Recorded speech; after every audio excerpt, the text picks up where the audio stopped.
Baik, Bismillahirrahmanirrahim. Alhamdulillahirrabbilalamin. Wassalatu wassalamu ala asyrafil anbiya'i wal mursalin. Sayyidina Muhammad wa ala alihi wa sahbihi ajma'in.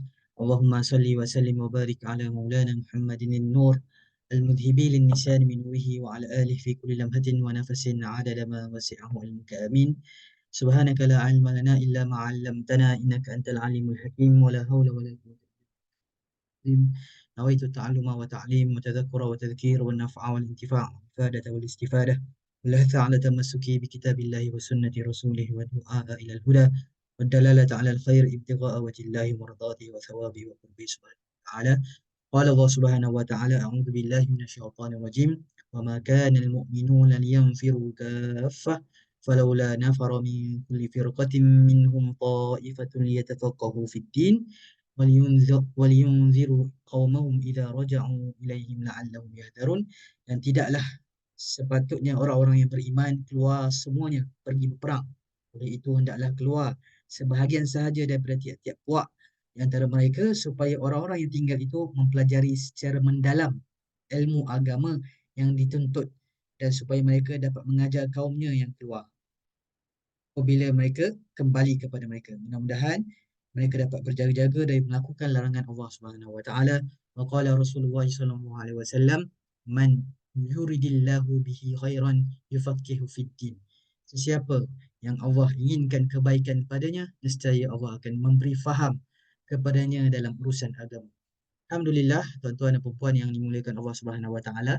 Hari ini sesi kedua, kita teruskan pengajian Ramadan, asas fardu ain kita, dengan berkat izin dan taufik darinya. InsyaAllah sama-sama kita teruskan pengajian yang berkaitan dengan fardu ain meliputi ilmu berkaitan akidah, fiqh dan tasawuf. Jadi hari ini kita mula pada yang kalau ikut ni muka surat 3 lah, kalau ikut buku. Kalau ikut PDF ni muka surat 21. Jadi semalam kita dah sentuh berkaitan dengan hukum akal. Hukum akal. Dia ada 3 hukum semalam kita sentuh. Ada yang disebutkan sebagai hukum akal, ada yang disebutkan sebagai hukum syarak, ada yang disebutkan sebagai hukum adat. Jadi dalam kita membahaskan ilmu berkaitan menetapkan ataupun mengisbatkan kewujudan Allah Subhanahu Wa Taala, jadi hukum yang kita guna pakai adalah hukum akal. Hukum akal. Hukum akal.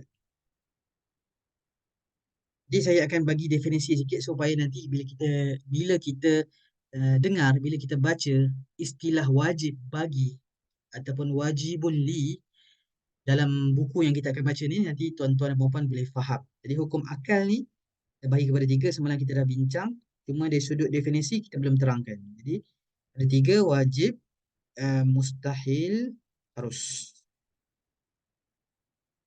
Kan? Ia asalnya wujub,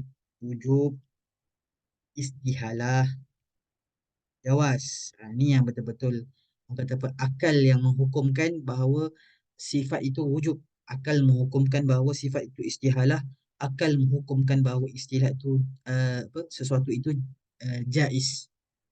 Tetapi saya nak mempermudahkan kefahaman lah. Saya terus direct kepada wajib, mustahil, harus. Jadi kalau ikut sini definisi wajib ni dengan maksud bukan buat dapat pahala tinggal berdosa tuan-puan. Wajib dekat sini bukan buat dapat pahala, tinggalkan dapat dosa, bukan. Dalam hukum akal, wujub ataupun wajib dekat sini maksud dia mesti. Mesti. Okey. Kemudian mustahil pula tidak mungkin. Maksud dekat sini tidak mungkin. Ataupun kita boleh kata mesti tiada lah. Mesti tiada. Harus pula boleh jadi. Maksudnya boleh jadi ada, boleh jadi tak ada. Boleh jadi ada, boleh jadi tak ada. Itu maksud kepada wujub, istialah ataupun jaiz ataupun jawaz. Jadi yang kita nak masuk topik perbincangan pada hari ini adalah berkaitan dengan bagaimana kita menghukum, bagaimana akal kita menghukumkan sifat-sifat yang wajib bagi Allah, sifat mustahil bagi Allah, sifat harus bagi Allah. Cuba kita tengok Allah dan para rasul. Okey, sifat wajib bagi Allah, macam kita dah bincang semalam, ada 20 sifat yang teras, yang umbi, yang mana ulama buat yang mana dia mencakupi seluruh sifat-sifat yang lain. Jadi dijadikan silibus untuk memudahkan kita selaku orang yang mengikut kepada Ahli Sunnah wal Jamaah. Kita belajar 20 sifat pun dah memadai, dah cukup dah untuk cover boleh kata hampir keseluruhan. Okay, kalau nak belajar satu-satu sampai macam saya cakap sebelum ni, sampai kita tua, sampai kita meninggal pun tak sempat nak habiskan kan. 99 nama Allah tu contohnya, sifat-sifat yang ada dalam Quran, sifat-sifat Allah yang ada dalam hadis dan sebagainya terlalu banyak dan tidak terhitung banyaknya. Seperti mana yang kita dah belajar, wajib secara ijmali kita beriman, yakin, etikad dalam hati bahawa Allah Subhanahu Wa Taala punya sifat kesempurnaan yang tidak terhitung banyaknya. Okey. Jadi hari ini kita belajar sifat wajib bagi Allah ada 20 sifat. Kemudian sifat mustahil atas Allah ada 20 sifat. Mustahil maksudnya tak mungkin ada sifat tu bagi Allah. Kalau sifat wajib bagi Allah maksudnya sifat itu mesti ada pada Allah. Sifat itu mesti ada pada Allah. Kalau disebut sifat mustahil ke atasnya, sifat itu tidak mungkin ada pada Allah. Itu maksud mustahil tu. Nampak? Kita terus aplikasi. Sifat itu tidak mungkin ada pada Allah. Kalau sifat harus pula, sifat itu boleh jadi ada dan boleh jadi tidak ada bagi Allah Subhanahu wa taala. Nak dekatkan kefahaman lagi, apa maksud mesti ni tuan-puan? Uh, saya bagi contoh, contohnya kita ada beli rumah baru. Kita beli rumah baru contohnya. Bila nak masuk rumah baru, apa perkara yang mesti ada dalam rumah baru? Ni saya nak dekatkan kefahaman je. Dia bukan betapa nak samakan dengan Allah ke tak. Kan? Cuma nak dekatkan kefahaman. Bila mana kita beli rumah baru, apa yang mesti ada dalam rumah baru? Kan? Mesti ada contohnya, apa dia? Peti ais. Kan? Mesti ada contohnya mesin basuh. Contoh. Tak dapat tidak. Mesti kena ada. Mesti kena ada. Itulah maksud wujub ataupun wajib dekat sini. Mesti kena ada. Mesti ada. Contoh rumah baru ataupun itu bagi contoh untuk rumah baru untuk wajib lah. Okay. Kalau mustahil, tidak mungkin ada contohnya kita kata dalam rumah tu tak mungkin ada, kita pastikan tak nak ada contohnya. Tak nak ada kalau beli rumah baru, rumah yang maksudnya rumah yang ditinggalkan orang lah kemudian kita beli contohnya, kita tak nak ada apa sofa-sofa lama tak nak. Langsir lama tak nak. Kita dah kata dengan owner sebelum ni kan tak nak dibuang semuanya. Maksudnya tak mungkin ada ataupun mesti tak ada benda tu. Nak dekatkan kefahaman. Kemudian harus rumah baru boleh jadi kita letak TV, contohnya boleh jadi kita tak letak contoh. Kan? Ini saja saya buat analogi yang macam ni nak bagi dekatkan kefahaman. Begitulah juga pada sifat Allah Subhanahu Wa Taala yang wajib, sifat wajib tu mesti ada pada Allah. Sifat mustahil tidak mungkin ada ke atas Allah. Sifat harus boleh jadi ada dan boleh jadi tiada bagi Allah Subhanahu wa taala. Okey, selesai. Jadi kalau kita totalkan untuk sifat Allah ni ada 41 sifat. Kemudian para rasul, sifat yang wajib bagi mereka ada 4 sifat. Ni kan yang nanti kita akan belajar. 4 sifat wajib bagi Allah, bagi rasul, 4 sifat mustahil ke atas rasul dan 1 sifat harus bagi rasul yang semuanya ada 9 sifat. Jadi 41 campur 9 totalnya ada 50 sifat. 50 sifat yang dikenali dengan 50 simpulan keimanan. 50 simpulan iman. Aqaidul iman. Siapa pernah dengar sebelum ni? Apa itu 50 simpulan keimanan? Bahasa Arab dia aqaidul iman. Sebab apa kita kata simpulan? Sebab akidah ni berasal daripada perkataan aqdun. Satu simpulan. Simpulan, kemudian nisbah kepada iman pula. Jadi kalau ada 50 simpulan keimanan, ibarat macam tali lah. Kan? Tali, contohnya kalau kita nak hiking, nak panjat bukit contohnya, perlukan tali. Tali tu, kalau melurut macam tu je, tak ada simpulan, susah nak naik. Susah nak daki. Jadi bila mana kita buat satu simpulan, satu simpulan, satu simpulan, satu simpulan, sampai 50 simpulan contohnya, memudahkan kita untuk sampai ke destinasi, ke tujuan asal kita. Begitu juga dalam kita nak belajar mengenal Allah Subhanahu Wa Taala ni, kita menjalani 50 simpulan keimanan ni. Kita tengok satu persatu supaya apa? Supaya kita sampailah dengan maksud kita makrifah mengenal Allah Subhanahu Wa Taala. Ini pun satu istilah nama dia makrifah. Dalam ni saya tak pasti ada sebut ke tak. Sure, mungkin ada, mungkin tidak. Makrifah. Makrifah maksudnya mengenal Allah Subhanahu Wa Taala. Jadi makrifah ni saya terangkan sikit berkenaan dengan makrifah. Makrifah ni ataupun mengenal Allah ni, dia kena ada 3 syarat tuan-tuan. Tiga syarat. Yang pertama, i'tiqad putus. I'tiqad putus. Maksudnya kepercayaan kita, keyakinan kita terhadap sesuatu itu mesti putus 100%. Ilmu kita terhadap perkara tersebut kena 100%. Apatah lagi berkaitan dengan kita nak mensabitkan, menetapkan kewujudan Allah Subhanahu Wa Taala. Ilmu kita terhadap perkara tersebut kena yakin 100%. Tak boleh ada contohnya perasaan, saya tulis kat sini ya. Yakin, bawah dia tak boleh ada perasaan uh, apa dia? Zon. Tak boleh. Zon ni tuan-puan, zon ni dia punya persen dia tu 51% sampailah 99%.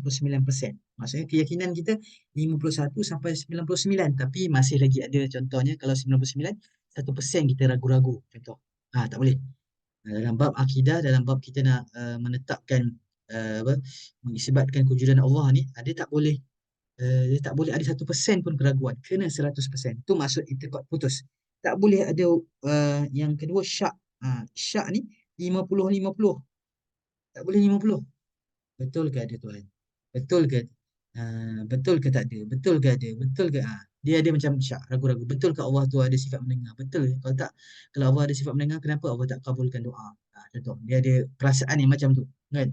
Itu 50-50 tu. Kemudian ada waham. Waham ni kurang daripada 50%. Kurang daripada 50%. Boleh jadi 1 sampai 49. Kan? Jadi, last sekali jahil. Jahil. Ni kita boleh kata tingkatan tingkatan ilmu lah. Tingkatan ilmu. Ilmu yakin, ilmu zon, ilmu syak, ilmu waham. Petah lagi jahil. Jahil ni 0%. Jadi jahil pula kita pecah dua. Ada nama dia jahil basit. Jahil semula jadi. Sejak kecil lagi dia mungkin lambat pick up. Lambat pick up, lambat nak belajar dan sebagainya. Itu mungkinlah kategori dimaafkan, dan macam mana kita tengok nanti kan. Ataupun dia baru masuk Islam. Ataupun dia duduk jauh dengan para ulama'. Duduk jauh dengan, itu kategori basit lah tu. Jahil basit. Ada nama dia jahil murakkab. Dia jahil, dia bodoh. Jahil. Tapi dia jahil. Tapi dia tak tahu yang dia tu jahil. Dia jahil dan dia tak tahu yang dia tu jahil, dan dia confident dengan kejahilannya. Itu maksudnya jahil murakkab. Murakkab tu apa? Tersusun, tuan-puan. Jahil yang tersusun. Satu layer jahil, tambah satu lagi. Dengan sebab dia confident dengan kejahilan tu, nama dia jahil murakkab. Begitu. Okay, dalam bab mengenal Allah Subhanahu Wa Taala, makrifah ni kena i'tiqad, kena putus 100%. 100%. Tak boleh berbolak-balik, tak boleh diganggu gugat, tak boleh. Memang kena putus. Begitu. Yang kedua, kena selari dengan realiti. Maksud realiti ni maksudnya apa? Selari dengan wakil kebenaran.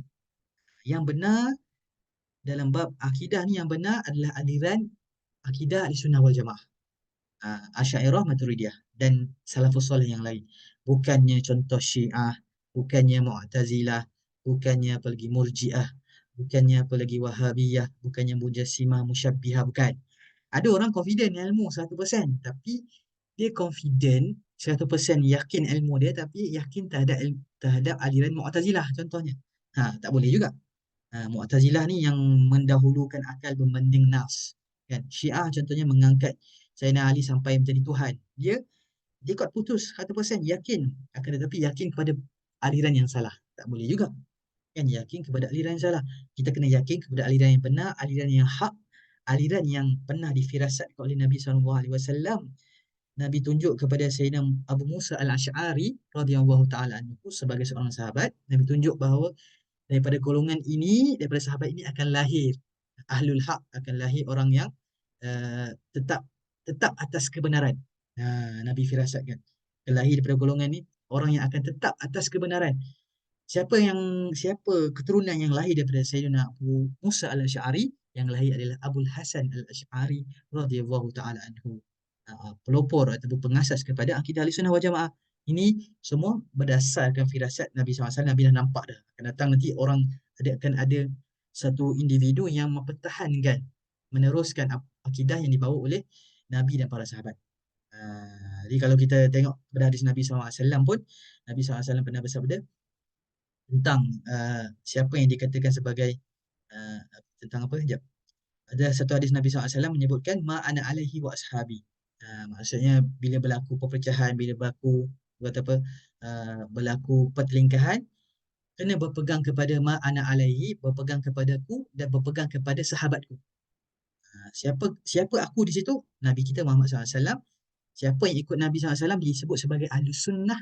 Itulah datangnya istilah Ahlus Sunnah, datang daripada hadis tu, ma ana alaihi Ahlus Sunnah, kemudian wa ashabi. Ashabi itu adalah kelompok sahabat yang meneruskan perjuangan Nabi SAW, menyebarkan agama Islam, menyebarkan agama yang hak, menyebarkan keesaan Allah Subhanahu Wa Taala, tidak mensyirikkan Allah Subhanahu Wa Taala. Jadi kat situ ada ahli sunnah wal jamaah. Jamaah tu kelompok sahabat.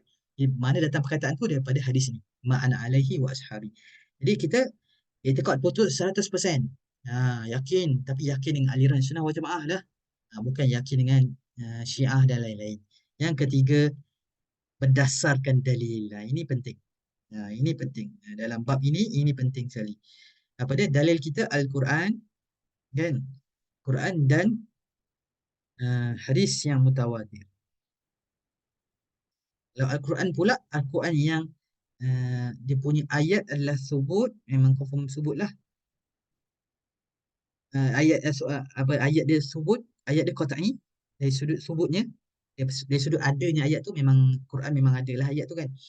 Berbanding hadis kadang-kadang hadis tu tak ada disebabkan apa? Sebab mungkin disebabkan hadis tu mardud ke tertolak dan sebagainya. Jadi boleh jadi kita sebut hadis tapi itu bukan hadis. Tapi Al-Quran memang betul-betul ada. Dan dari sudut subut qat'i dan dari sudut dalalah pun qat'i. Dalalah qat'i maksudnya bukannya berdasarkan ayat Quran yang ada kesamaran, yang ada nas mutasyabihat. Kita kena faham bahawa ayat Quran ni ada dua, tuan-puan. Ada ayat Quran yang nas dia punya dalil dia muhkamat, mengandung hukum yang dah jelas. Contohnya aqimus solat, dirikanlah solat. Jadi wajib kita solat. Wa tuqimuz zakah contohnya, tunaikanlah zakat dan sebagainya. Wa ita'uz zakah kan contoh, kena kena apa, kena mengerjakan zakat, kena keluarkan zakat dan sebagainya. Jadi ayat tu jelas memang ada, dan dalalah dia maksudnya dari sudut kefahaman daripada ayat Quran tersebut menunjukkan kepada wajib. Kita faham jelas. Tapi ada ayat Quran yang jenis mutasyabihat, tuan-puan. Dengan maksud dia ada kesamaran. Kesamaran. Seolah-olah ayat tersebut apa, menyamakan Allah SWT dengan makhluk. Contohnya yadullahi fawqa aydihim kan. Wa yukshafu an saq, apa lagi? Ar-Rahmanu 'alal 'arsy istawa. Itu semua ayat menggunakan lafaz yad, istawa, saq, ain dan sebagainya, yang kalau kita terjemah, tuan-puan, kalau terjemah secara literal, secara zahir, dia akan membawa maksud anggota tubuh manusia. Anggota tubuh manusia. Tapi di sisi kita ahli sunnah wal jamaah, kita tak terjemah yang macam tu. Kalau tuan-puan perasan, tengok balik terjemahan Al-Quran tuan-puan, kalau ada perkataan yadullahi fawqa aydihim, yad tu diterjemah sebagai tangan, tu maksudnya terjemahan dia tidak teliti lah. Tidak teliti dan tidak mengikut kepada ahli sunnah wal jamaah. Tidak ikut acuan kita ahli sunnah wal jamaah. Dan macam-macam lagi. Kalau istawa contohnya dia kata bersemayam. Sebab apa kalau kita sebut terjemah tangan, terjemah bersemayam, tu semua dia akan menggambarkan, kita boleh tergambar. Kalau tangan tu, tangan ni macam mana? Kita akan tergambar tangan 5 jari dan sebagainya. Kemudian istawa, bersemayam. Dia orang terjemah ataupun mereka yang buat terjemahan Quran ni terjemah sebagai bersemayam. Bersemayam ni kalau kita tengok kamus dewan, bersemayam ni adalah seorang raja yang duduk di atas singgasana. Itu bersemayam. Sedangkan tak boleh kita menyamakan Allah Ta'ala dengan perbuatan yang begitu. Perbuatan makhluk, tak boleh. Jadi begitu. Jadi, balik kepada tadi, berdasarkan dalil Quran, dari sudut subut qat'i, dari sudut dalalah, apa yang difahami daripada Quran sebut qat'i, putus. Tak boleh ada kesamaran. Okey. Kemudian hadis kena mutawatir. Mutawatir, hadis sahih, lagi mutawatir. Dengan maksud yang meriwayatkan hadis tu daripada Nabi SAW dalam sekelompok sahabat yang ramai. Dari satu generasi ke satu generasi ke satu generasi sampailah kepada kita. Ramai yang meriwayatkan hadis tersebut. Dia tak boleh hadis ahad contohnya. Hadis tu seorang je yang riwayatkan, tak boleh. Walaupun contohnya sahih, tapi ahad, seorang sahaja yang meriwayatkan, tidak diterima. Kita hanya guna pakai hadis mutawatir sahaja. Maksudnya diriwayatkan daripada sekelompok para sahabat yang ramai dari satu generasi ke satu generasi. Okey. Itulah makrifah. Saya kena bagi tahu juga benda ni supaya kita jelas. Okey. Habis Kemudian kita masuk huraian ringkas 20 sifat wajib satu persatu. Okey, kita dah masuklah ni. Sifat wajib bagi Allah ada 20. Yang pertama wujud. Wujud itu ada. Wajib. Jadi tengok tuan-puan ni, wajib bagi. Wajib bagi ni walaupun nampak macam biasa je. Rupanya wajib bagi ni maksud dia kita sedang bahas pasal hukum akal. Hukum akal. Wajib bagi. Maksudnya mesti. Ingat. Wajib bagi maksudnya mesti. Mesti ada bagi Allah itu sifat wujud. Tak boleh tak ada. Mesti kena ada. Dan mustahil atasnya sifat ada. Mustahil Allah tiada. Allah berfirman, Allahul ladzi khalaqas samawati wal arda wa ma bainahuma fi sittati ayyam. Allah memperkenalkan diri dalam Quran. Allah bagi tahu Allah yang ciptakan langit dan bumi serta apa yang ada di antara kedua-duanya dalam 6 masa. Nak bagi tahu yang Allah wujud. Tandanya apa? Allah cipta langit dan bumi. Adanya alam ini. Tengok bawah ni.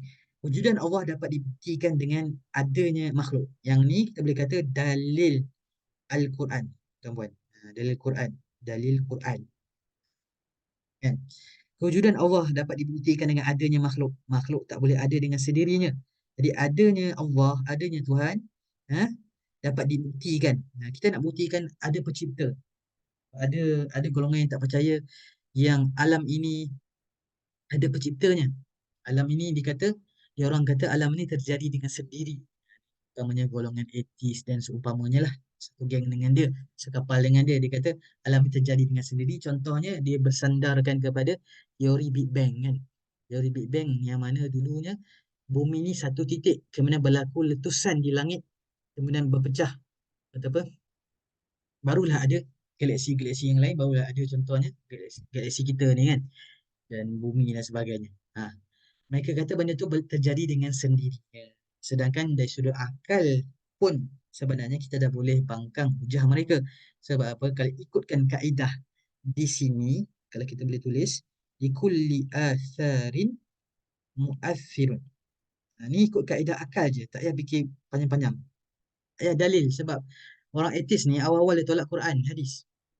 Etis yang tak percaya Tuhan ni awal-awal dia tolak. Kita bagilah macam mana pun dalil Quran, hadis ke, dia awal-awal dia tak nak pakai. Jadi kita berhujah guna senjata mereka. Guna akal yang sihat yang kita ada, kita berhujah akal dengan akal. Akal vs akal. Sebab apa? Akal yang sihat tak boleh menafikan bahawa alam ini pasti akan ada pencipta. Akal yang sihat. Sebagai contoh, kaedah ni lah, likulli atharin mu'athirun.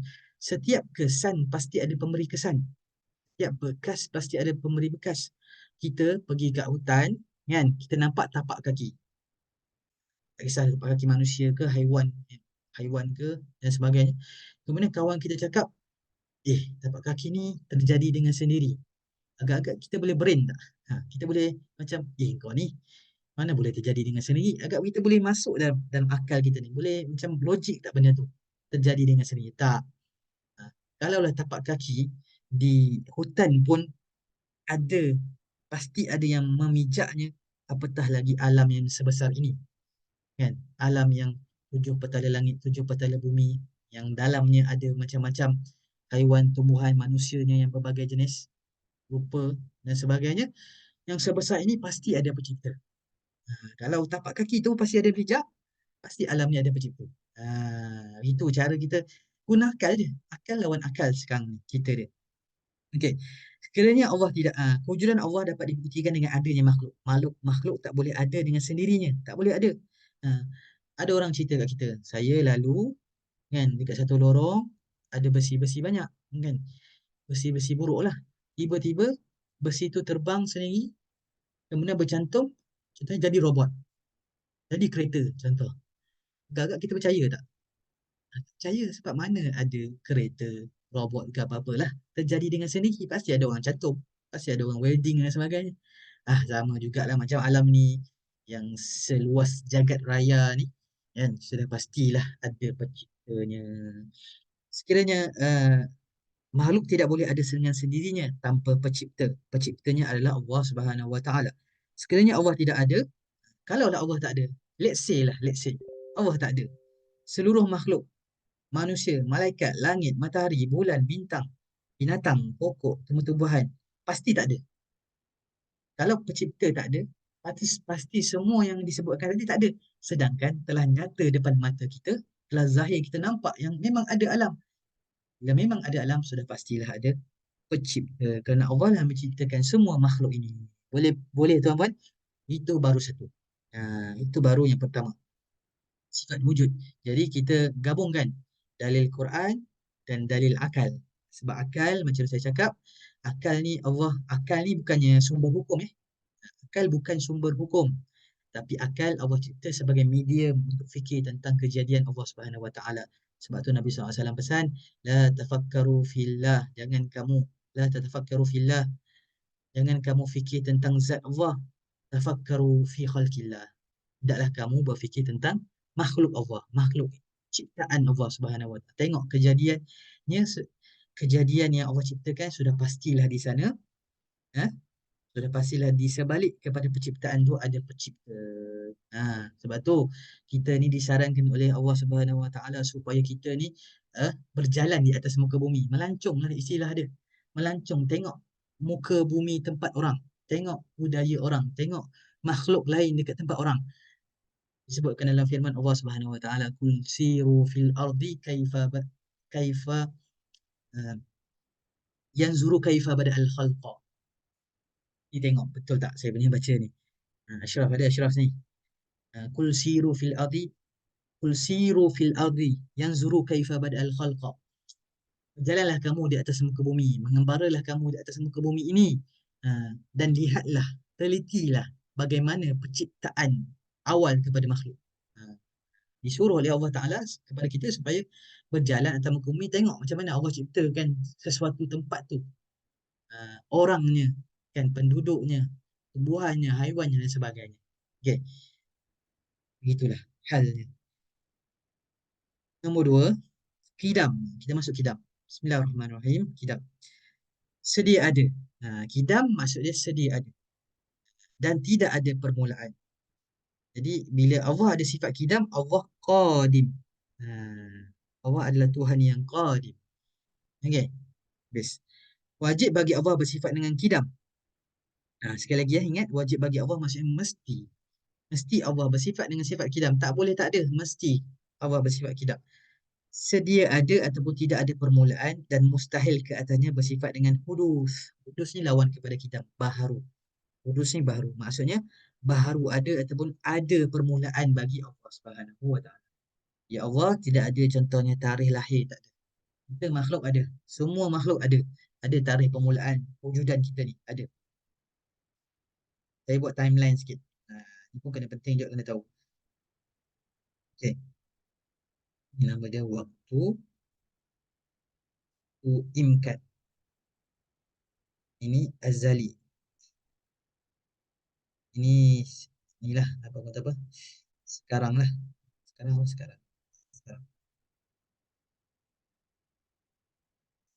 Allah Subhanahu Wa Taala ini sifat dia kidam, tidak ada permulaan sejak azali lagi.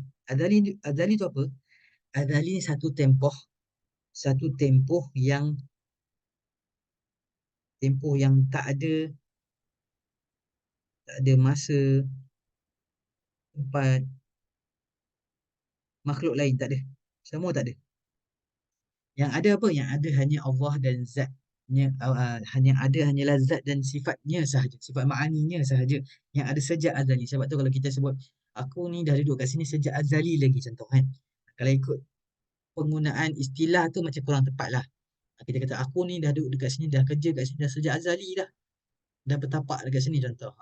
Kalau sejak azali tu kalau ikut bahasa akidahnya, sejak azali tu maksudnya sejak dulu, tempoh tak ada makhluk lain, yang ada hanya zat dan sifat Allah sahaja.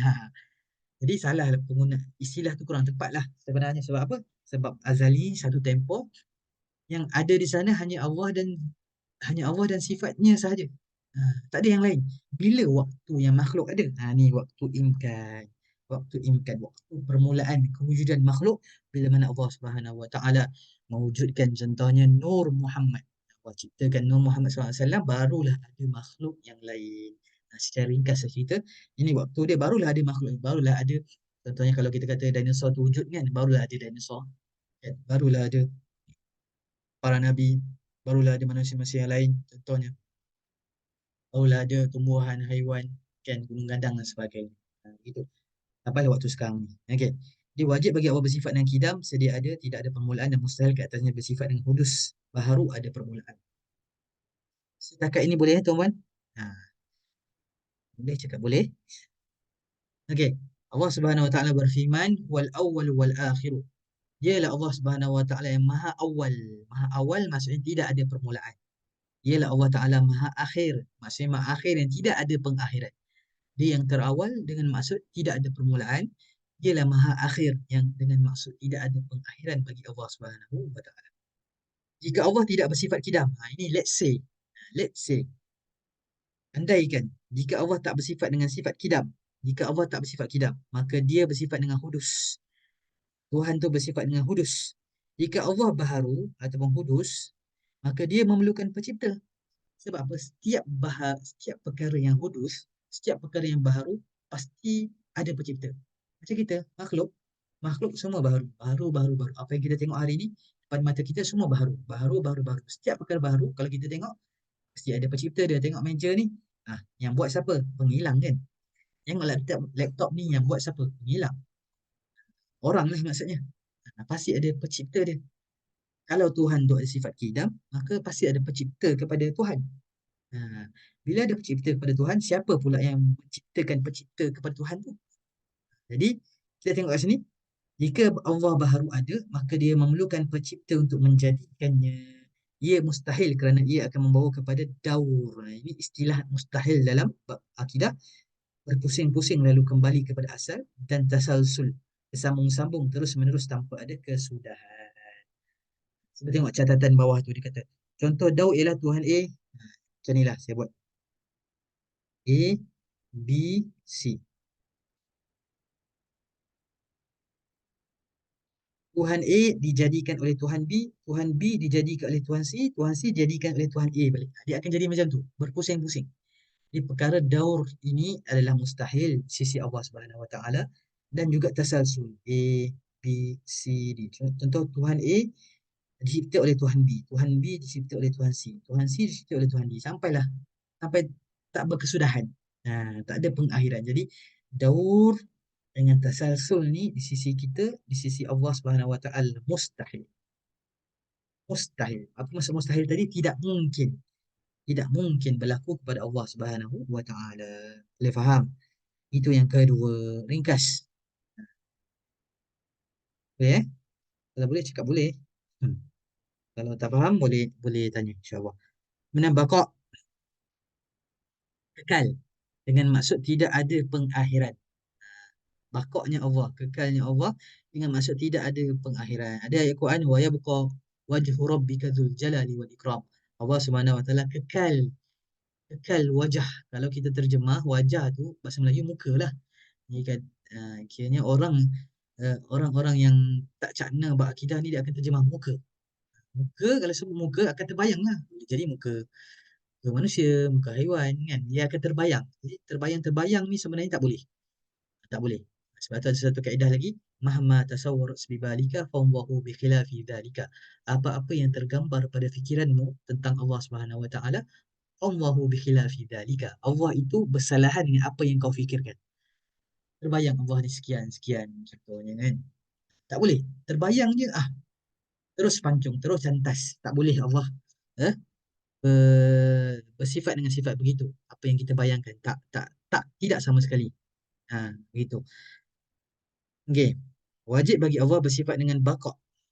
Kekal, tidak ada pengakhiran dan mustahil ke atasnya bersifat fana. Lawan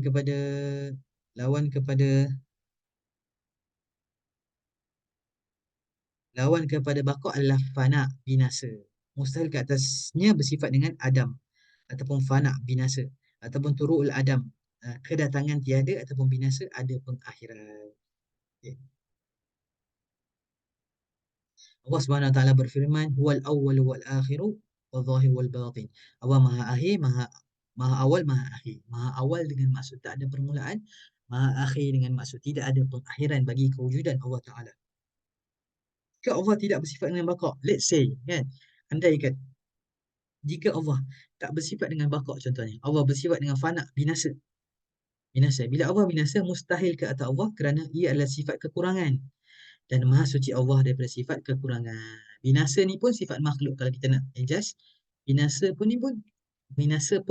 sifat makhluk ataupun sifat hadis, baharu. Uh, Bila baharu pasti ada yang menjadikannya, akan terjadi juga lagi sekali daur dan tasalsul. Itu kalau kita nak terang dari sudut tu lah, pun boleh juga. Jadi maha suci Allah daripada sifat kekurangan, tak boleh Allah binasa. Sudah pastilah Allah bersifat dengan sifat baqa.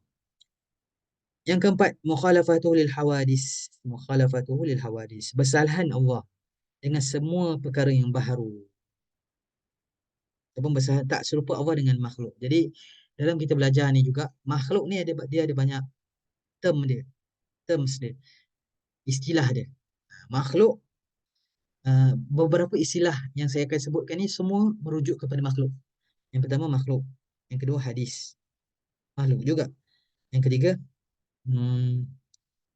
alam, alam pun makhluk. Yang keempat kainat, makhluk juga. Yang kelima apa lagi? Setakat itu dulu lah. Itu semua ni mumkinat. Last sekali mumkinat. Ini semua merujuk kepada makhluk. Semua makhluk ni.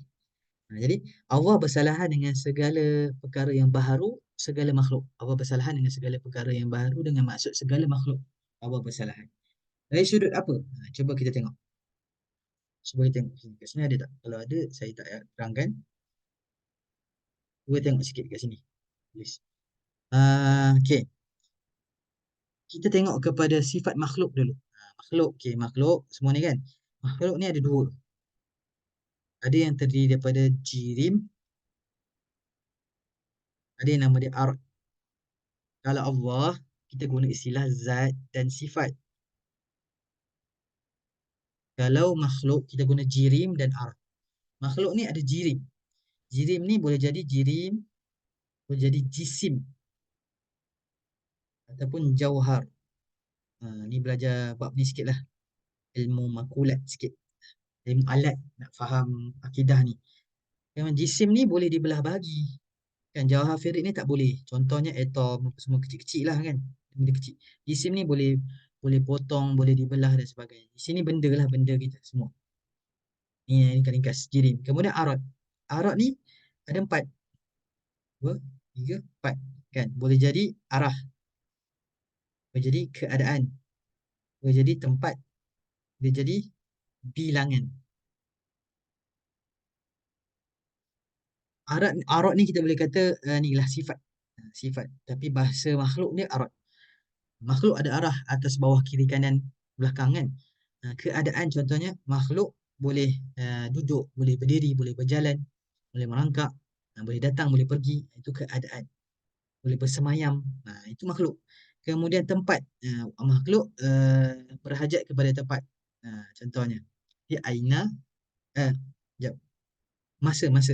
Arah tu masa lah. Arah tu tempat lah, sama lah tu. Itu lagi masa.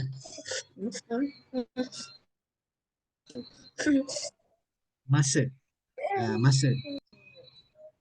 Satu lagi masa. Masa ni masa dulu, past tense, present tense dan akan datang kan. Future tense dan sebagainya. Jadi makhluk ada sifat begitu. Ada terdahulu, ada sekarang, ada akan datang. Dan bilangan makhluk ni, kita ni paling luar kulit kita, kulit kan. Kemudian ada tisu. Kemudian ada daging. Kemudian ada tulang. Kemudian balut dengan daging lagi. Kemudian ada apa lagi? Darah. Kemudian ada sel. Kita ni berlapis-lapis, berjuzuk-juzuk. Ada bilangan kita. Kan? Okey, ini semua berkaitan dengan makhluk.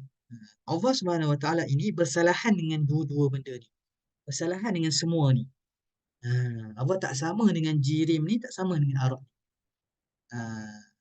Okey, kalau contohlah saya bagi kat pelajar ni kan. Kalau contoh kita terjumpa apa tekor dekat rumah, tekor kita apa? Kita gosok-gosok dia, kemudian keluar jin kan. keluar jinnya. Jin tu dalam kepulan asap contohnya. Kemudian dia mengaku, sayalah Tuhan. Dari sudut akal, kita dah boleh rod dah. Kau ni bukan Tuhan. Sebab apa? Kau ni berjisim. Jisim kau latif, ringan, terdiri daripada asap. Dan masa yang sama kau ni bertempat. Kau ni bukan makhluk sebab Allah ni tak bertempat. Kita pula sound balik jin tu kan. Allah ni tak bertempat. Allah ni tak datang daripada arah itu. Allah ni contohnya tak duduk dalam kawasan itu. Tuhan ni tak duduk dalam kawasan itu. Contohnya. Jadi tertolaklah yang dia tu Tuhan. Tak boleh kita kata dia Tuhan. Itu contohlah dari sudut penghujahan akal. Okay, habis. Jadi bila kita bincang bab ni, kita kena sentuh juga jirim dengan arad ni. Jirim ni maksudnya zat. Bahasanya arad ni sifat lah kalau nak dekatkan kefahaman. Wajib bagi Allah bersifat dengan mukhalafatuhu lil hawadis, bersalahannya dengan semua yang baharu.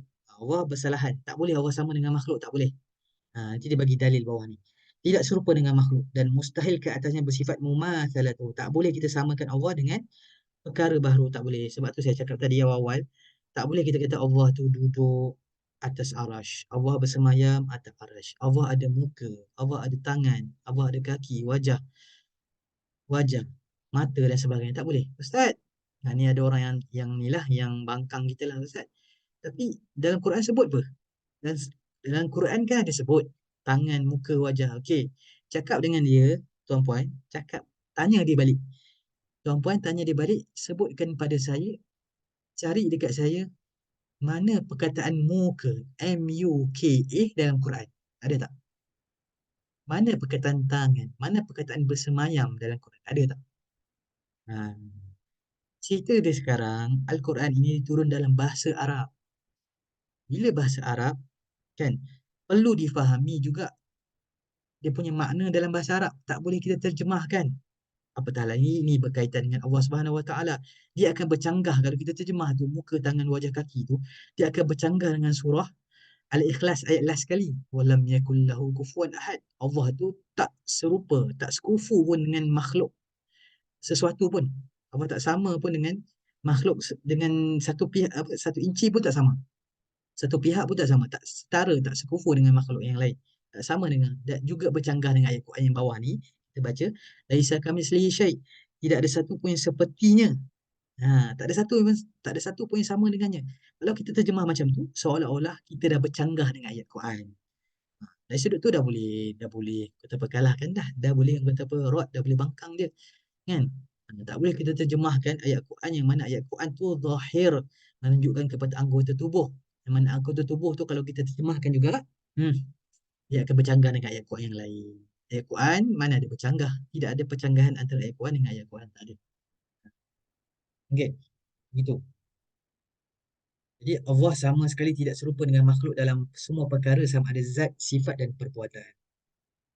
Allah tak sama dengan makhluk baik dari sudut zat, baik dari sudut sifat, baik dari sudut perbuatan. Ustaz, ni soalan dah saya saya yang timbulkan kan. Perempuan tak tanya, saya tanya. Ustaz, Allah mendengar, kita pun mendengar. Bukan ke sama? Allah dengar, kita dengar. Allah dengar, kita dengar. Okey, begini. Nah, kita katakan contoh kan. Berapa orang yang nama dia, contoh kita kata berapa orang yang nama dia apa, berapa orang yang nama dia Muhammad contoh kan. Muhammad ramai kan. Adakah Muhammad dengan Muhammad ni, contoh Muhammad A, Muhammad B ni, watak dia sama, sikap dia sama, watakan dia sama, sifat dia sama? Tak. Jadi ulama sebut boleh ittifaqu fil lafzi. Ittifaq fil lafzi boleh. Sama pada lafaz boleh. La fil makna. Tapi dari sudut hakikat makna jauh berbeza. Boleh orang berapa ramai orang nama Muhammad kan.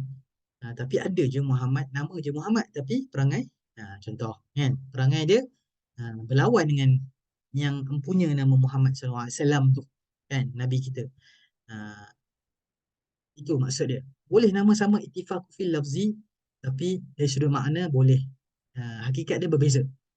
Boleh sama nama, sama lafaz, tapi berbeza dari sudut makna. Jadi Allah mendengar, kita mendengar. Ya, sama dari sudut lafaz, tapi Allah mendengar tanpa ada perantaraan. Allah dengar tak perlukan kepada bunyi. Kan kita dengar kan kita kena ada bunyi baru dengar kan.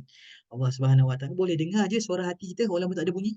Allah Taala boleh dengar je contohnya suara semut kan, suara udang kan. Udang kan ada orang cakap cuba buat bunyi udang kan.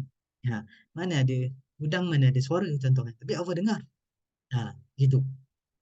Walaupun tak ada bunyi tapi kita dengar ada bunyi kan beza tak. Dari sudut tu dah beza yang ketara sangat dah. Menunjukkan Allah Subhanahu Wa Taala dengar tanpa ada perantaraan, tanpa ada batasan. Kan kita dah kalau sebalik dinding tak dengar lah, Allah Taala dengar hatta sampai ke lintasan hati kita, kita bercakap dalam hati tu, dalam hati pun Allah dengar. Itu maksud dia. Okey. Hmm. Lagi sifat dan perbuatan. Sifat Allah tak sama, okey. Kemudian perbuatan Allah tak sama dengan perbuatan makhluk. Kalaupun berlaku itu semua dengan izin dan kehendak Allah Subhanahu Wa Taala. Okey. Allah berfirman laisa kamitslihi syai'un. Allah tak sama dengan makhluk, tak sama sesuatu pun dengan sepertinya. Tiada ada sesuatu pun yang sama sepertinya. Wa huwas samiul basir dan dialah yang Maha mendengar lagi Maha melihat. Jika Allah, let's say, jadi dia banyak guna supaya kita ni fikir, banyak guna akal supaya kita ni fikir. Kalaulah jika andai Allah tak bersifat dengan mukhalafatul lil hawadis, jadi Allah tu bersamaan dengan makhluk. Bila Allah sama dengan makhluk, bila Allah bila Allah sama dengan makhluk mustahil kerana sama makhluk banyak kekurangan. Bila Allah sama dengan makhluk ada sifat persamaan dengan makhluk, maksudnya Allah ada masa, Allah ada tempat, Allah bertempat, Allah ada masa, Allah ada keadaan-keadaan yang boleh turun naik kan, boleh duduk atas singgasana pula contohnya kan. Allah ada di mana-mana. Itu pun akidah yang kita Ahlussunnah wal Jamaah tak terima. Allah ada di mana-mana. Bukan itu cara pemahaman kita. Yang pemahaman kita ilmu Allah meratai, meliputi keseluruhannya. Allah tahu hal keadaan kita walaupun kita berada di mana pun. Itu cara pemahamannya begitu. Bukan Allah di mana-mana, itu tidak tepat. Kan? Apatah lagi Allah di atas arash, Allah turun langit dunia. Kan disebutkan dalam hadis kursi kan Allah turun ke langit dunia kan. Apa bertanyakan tentang adakah hamba yang memohon berdoa kepadanya minta keampunan dan sebagainya, bukan dengan maksud turun dengan betul-betul turun hissi fizikal tak. ha, Sempitlah pemikiran kita kalau kita kata Allah turun dengan fizikalnya, tak, bukan. Kalau turun dengan fizikal bermaksud sama dengan makhluk. Bila sama dengan makhluk dia akan terjadi percanggahan dengan ayat Quran yang lain, laisa kamitslihi syai. Allah tak sama pun dengan makhluk, walau satu inci pun, walau satu pihak pun. Okey, habis. Kurangan mustahil bagi Allah. Yang kelima, masa ada lagi 10 minit insya-Allah. Qiyamuhu binafsihi. Ini sebab sifat-sifat Allah ni kena detail sikit kan. Sebab mungkin ada yang pernah dengar, ada yang tak pernah dengar. Kalau kita laju pun tak dapat manfaat pun tak kena juga, ataupun uh, tak berbaloi juga kalau kita laju. Ni kita slowkan sikit supaya kita faham. Qiyamuhu binafsihi, berdirinya dengan sendirinya. Berdirinya dengan sendirinya. Qiyamuhu binafsihi. Ada Allah sendirinya tidak memerlukan kepada zat dan pencipta. Okey. Kita tengok. Wajib bagi Allah. Okay, mesti bagi Allah bersifat dengan qiyamuhu binafsihi. Berdiri dengan sendirinya. Ada Allah sendiri-sendirinya. Tak berhajat kepada zat dan pencipta yang lain. Tak memerlukan kepada zat dan pencipta, dan mustahil ke atasnya memerlukan kepada zat dan pencipta. Adamu ihtiyajin ila mahalin wa mukhassisin. Tak perlukan kepada mahal dan mukhassis. Allah tak perlukan kepada mahal kerana Allah adalah zat.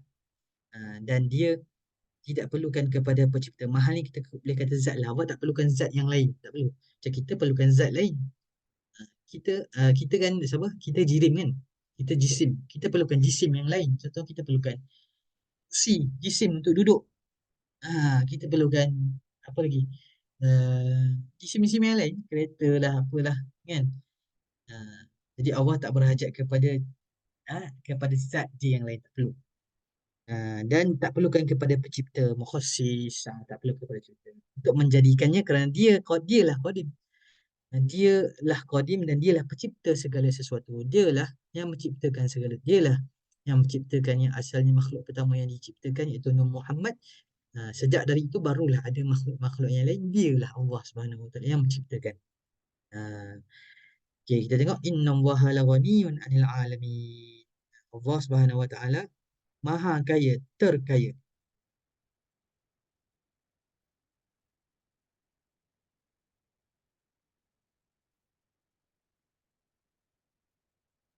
Okay, nanti saya terangkan. Okay. Assalamualaikum Ustaz, boleh tak nak tanya betul ke siapa dapat masuk ke syurga nanti boleh lihat Allah tanpa halangan? Sikit lagi saya habiskan yang qiyamuh ni, saya terangkan sikit. Bagus soalan. Inna Allaha laghaniyun 'anil 'alamin. Sesungguhnya Allah Taala maha kaya, tidak berhajat kepada sesuatu pun daripada sekalian makhluk. Jadi ada juga ulama dia terjemahkan ataupun dia definisikan qiyamuhu binafsi ni macam ni. Dia kata istighna'uhu an kulli ma siwah wa iftikaruhu kullu ma adahu ilaih.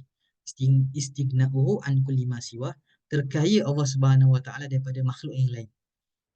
Siapa paling kaya atas muka bumi sekarang ni? Siapa? Last lah saya update tu siapa? Elon Musk kan. Yang buat Tesla apa semua-semua tu lah. Macam-macam perniagaan dia buat, itu paling kaya. Dia berkata manusia yang paling kaya atas muka bumi lah, kita boleh kata dia. Kan? Tapi kaya-kaya dia pun dia masih lagi perlukan bantuan orang lain, betul? Dia masih perlukan rumah, tempat. Dia masih perlukan pasangan. Dia masih perlukan pakaian. Dia masih perlukan sekeliling dia. Masih perlukan. Dia masih perlukan bumi untuk dia duduk. Dia tak boleh contohnya beli planet lain, dia duduk tempat lain, tak boleh. Walaupun dia kaya macam mana sekalipun. Ha, tengok. Allah Subhanahu Wa Taala maha kaya, lebih kaya, terkaya. Bukan lebih kaya, terkaya. Dengan maksud tak berhajat pun. Allah Ta'ala ciptakan benda tu, tapi Allah tak berhajat pun kepada perkara tersebut. Istighna'uhu an kulli ma siya. Allah Ta'ala terkaya daripada makhluk yang lain. Waftikaruhu kullu ma ada ilaih. Berhajatnya semua makhluk kepada dia. Itulah maksud qiyamuhu binafsi. Terkayanya Allah daripada makhluk yang lain. Semua makhluk lain berhajat kepada Allah. Itu maksud hakiki qiyamuhu binafsi. Begitu. Jika Allah perlukan zat, maka okey, maka dia bertukar kepada zat. Jika Allah perlukan zat, maka dia bertukar daripada zat kepada sifat. Kalau Allah perlukan zat, seolah-olah Allah tu sifat. Sebab yang perlukan zat ni sifat. Kita cuba dekatkan kefahaman kan. Macam sekarang ni kan, pen saya ni kan. Pen tab ni. Pen ni kalau ikutkan jisim ataupun jirim. Jirim ataupun jisim. Apa sifat kepada pen ni tuan-puan? Keras kan, putih, warna dia dan sebagainya. Dan banyak lagi lah kalau kita perhatikan betul-betul. Jadi, sifat ni, dia punya adat kebiasaan dia akan menempel pada zat. Sifat, dia akan menempel pada zat. Okay. Jika Allah perlukan zat, okay, dia bertukar daripada zat kepada sifat. Jika Allah perlukan zat ni, seolah-olah macam Allah tu sifat. Jika Allah memerlukan zat, dengan maksud, jika Allah bukan qiyamuhu binafsih dan Allah qiyamuhu bi ghairi, Allah berdiri pada zat yang lain, bermaksud Allah sifat. Bila Allah sifat, uh, sifat tak boleh disifati. Sifat tidak boleh bersifat. Sekali lagi, saya ulang. Jika Allah perlukan zat, maka dia bertukar daripada zat kepada sifat. Ini cerita kalau lah, let's say. Jika Allah perlukan zat, contohnya Allah perlukan mahal dan mukhasis, maka dia bertukar daripada zat kepada sifat. Dia tu sendiri sifat. Sedangkan sifat tak boleh disifati. Maksudnya sifat Allah ini tak boleh disifatkan dengan sifat yang lain. Sedangkan Allah bersifat dengan sifat ma'ani dan lain-lain. Boleh faham? Sifat takkan sifat. Takkanlah Allah tu sifat. Kemudian Allah ada wujud kidam baqa' mukhalafah lil hawadith qiyamah ta'ala binafsi wadaniyah. Allah sifat. Tapi disifatkan dengan sifat yang lain. Takkan begitu. Itu kefahaman dia begitu. Dia macam agak mendalam sikit je. Nak bagi kita buka fikiran. Kalau Allah perlukan zat, maka soalan macam Allah sifat. Sifat yang melempel pada zat. Yang melekat pada zat. Maka dia bertukar daripada zat kepada sifat. Maka Allah tu tadi, Tuhan tu tadi jadi sifat. Sedangkan sifat tak boleh bersifat dengan sifat. Okey. Sifat tidak boleh disifati dengan sifat. Okey, sedangkan Allah bersifat dengan sifat ma'ani dan lain-lain. Okey, Allah fahamlah tu. Sikit-sikit. Begitu juga Allah memerlukan pencipta, maka dia bertukar daripada Khaliq kepada makhluk. Kalau Allah perlukan pencipta, maksudnya Allah tu makhluk lah. Ha, yang diciptakan. Jadi makhluk punya kekurangan dan kekurangan adalah mustahil ke atas Allah Subhanahu Wa Taala. Okey, saya jawab tadi soalan puan tadi. Ustaz boleh tak saya nak tanya betul ke siapa dapat masuk syurga nanti boleh lihat Allah tanpa halangan? Boleh secara pasti. Qat'i insya-Allah kita selaku orang beriman insya-Allah. Sebab apa? Ada dalil dalam Quran. Dalilnya jelas. Wujuhu yawma idin nadhirah ila rabbiha nazirah. Pada hari wajah-wajah bercahaya, berseri-seri ila rabbiha nazirah, kepada Tuhan dia melihat. Kita ni selaku orang yang mengikut kepada aliran Ahlussunnah wal Jamaah, kita percaya, yakin, etikad dalam hati bahawa kita esok insya-Allah dengan kurniaan dan rahmat Allah Subhanahu Wa Taala kita boleh lihat Allah esok di hari akhirat. Ustaz macam mana? Wallahu alam, tak tahulah kita. Tapi adakah boleh lihat ke tak? Insya-Allah boleh lihat Allah Subhanahu Wa Taala esok dia. Yang kita lihat apa? Kita lihat zat Allah dan sifat ma'aninya. Ulama sebut lihat zat Allah dan sifat ma'aninya. Sehingga kan ulama sebut lau kushifa annal hijabu la ru'aina. Kalau disingkap hijab kita esok di hari akhirat, nescaya kita akan melihatnya. Ha.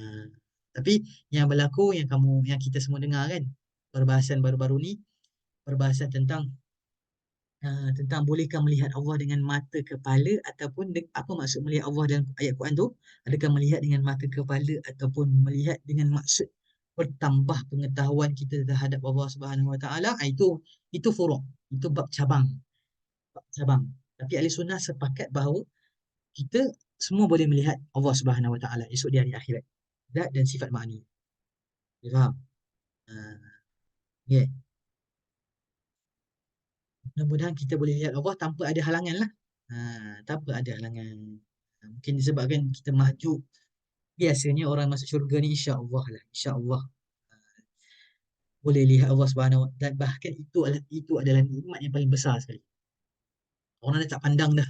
Kan kita semua dah tak pandang dah. Contohnya bidadari ke, tak pandang dah pinggan mangkuk, tak pandang dah apa air arak, contohnya sungai arak, kan tak pandang dah. Yang paling nikmat esok di hari akhirat adalah nikmat melihat zat Allah dan sifatnya, sifat ma'aninya. Itu yang paling nikmat sekali. Okey, alhamdulillah. Okey, saya rasa setakat itu dululah. Sebab perbahasan pun agak berat, agak mendetail, tetapi berbaloi lah untuk kita faham. Sebab ini fardu ain sebenarnya. Ni tak cerita dalam-dalam lagi tuan-tuan. Inilah fardu ain. Inilah asal fardu ain kita belajar. Kalau dulu mungkinlah di sekolah kita hanya belajar Allah wujud, kidam, waqaf, mukhalafah dan terjemahan dia. Itu je. Tapi kalau kita belajar kelas ni, asas fardu ain ni dia detail kan. Allah wujud. Okay, apa dalil dia? Dalil akal, dalil nakal, dalil nakli. Sebab apa? Itu cara kita belajar. Kita Ahlussunnah wal Jamaah begitu cara dia. Begitu cara dia. Supaya lebih tahqiq, lebih sempurna kefahaman kita terhadap Allah Subhanahu Wa Taala. Sebab tu kalau kita alihkan kita punya kata apa? Kita punya pengajian kita ni, contoh yang kita sekarang ni kita tengah dalam bab akidah, bila mana kita beriman, meyakini bahawa Allah Taala ada sifat wujud, Allah Taala itu ada, kan? Adakah kita sanggup contohnya buat perkara-perkara yang menimbulkan kemurkaan Allah Subhanahu Wa Taala, contoh. Itu dah balik kepada tasawuf tu. Balik tasawuf. Kita tahu Allah ada tapi sanggup tak kita contohnya, kan, makan harta yang haram contoh. Dia sanggup tak contohnya khianat orang? Dia sanggup tak ambil hak orang lain? Kita tahu Allah ada. Dari sudut tu, natijah ataupun buah kefahaman daripada kita belajar ilmu akidah, dia akan pergi ke situ. Sebab tu satu kisah saya akhiri kita punya asas fardu ain seri 2 ni berkenaan dengan satu cerita. Ada seorang syekh ni, dia nak uji anak-anak murid dia. Orang syekh nak uji anak-anak murid, seorang tuan guru nak uji anak-anak murid dia. Okay. Dia bagi seekor ayam. Dia dah belajar contohnya ilmu akidah, ni dah belajar. Dia bagi seorang satu ayam. Ayam, ayam, ayam, ayam bagi. Kata Syekh ni, kata Tuan Guru ni, pelajar ni kecil lagi lah maksudnya. Pelajar ni kecil lagi. Dia bagi seorang satu, kemudian disuruh kepada pelajar ni, kau pergi sembelih ayam ni di tempat tak ada orang pun boleh lihat kau. Ha, Kau pergi sembelih ayam ni di tempat tak ada seorang pun boleh lihat kau. Okay. Kemudian masing-masing pergilah. Bertebaran semua kan. Bertebaran semua nak sembelih ayam. Bila semua dah sembelih, tinggal ada seorang kembali ke tempat asal pertemuan dengan Tuan Guru tu, ada seorang tak sembelih. Ditanya, ditanya kenapa, wahai murid, kenapa kau tak sembelih ayam ni? Sebab apa? Sebab aku berpegang dengan kata-katamu, kan, wahai Tuan Guru, bahawa Allah Subhanahu Wa Taala itu Maha melihat, Allah Taala itu ada, Maha melihat semua perkara yang kita lakukan, hatta kita sembunyikan pun Allah tahu, Allah nampak, Allah itu ada. Dan hasil daripada zikir yang mereka selalu amalkan, itulah natijah. Apa zikir yang mereka selalu amalkan? Zikir dia adalah Allahu ma'i, Allahu syahidi, Allahu ma'i, Allahu nazirun ilayya. Allahu Allahu ma'a, Allahu ma'i, Allahu syahidi, Allahu nazirun ilayya. Allah bersamaku, Allah melihatku, Allah memandang kepadaku. Hari-hari dia sebut benda tu, guru dia ajar murid dia dan murid dia berjaya. Kata apa?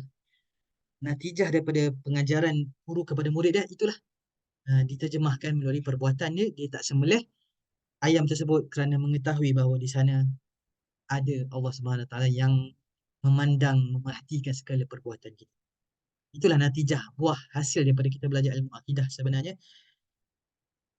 kita memandang bahawa Allah Taala itu ada dan Allah Taala memerhatikan segala kita yang kita buat, dan dengan sebab itu kita tak akan buatlah perkara-perkara yang contohnya mengundang murka, mengundang apa lagi, azab dan sebagainya daripada Allah Subhanahu Wa Taala. Saya rasa itu saja kita punya pertemuan pengakhiran siri yang kedua pada hari ini. InsyaAllah, mudah-mudahan Allah Subhanahu Wa Taala kurniakan kita kefahaman yang mendalam, yang seterusnya dapat diresapi. Segala sifat yang kita belajar ni sebenarnya sepatutnya kita hayati dan kita resapi dalam jiwa kita. Dah kita tahu yang Allah tu wujud, Allah tu kidam, Allah tu baqa. Buat apa lagi kita sekian sekian sekian, buat apa lagi kita mengumpat orang, buat apa lagi kita buat perkara-perkara yang tak bagus, tak elok ni. Sebab apa? Kita beriman dengan sifat-sifat tersebut. Itulah natijah buah hasil daripada pengajian yang kita belajar hari ini. InsyaAllah itu saja daripada saya. Kita tangguhkan dengan tasbih kepada Subhanakallahumma wa bihamdika asyhadu an la ilaha illa anta astaghfiruka wa atubu ilaik. Amin su'an wa zalamtu nafsi faghfir li fa innahu la yaghfiru dhunuba illa anta.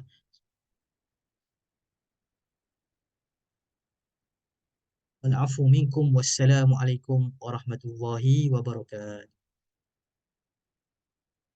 Terima kasih semua.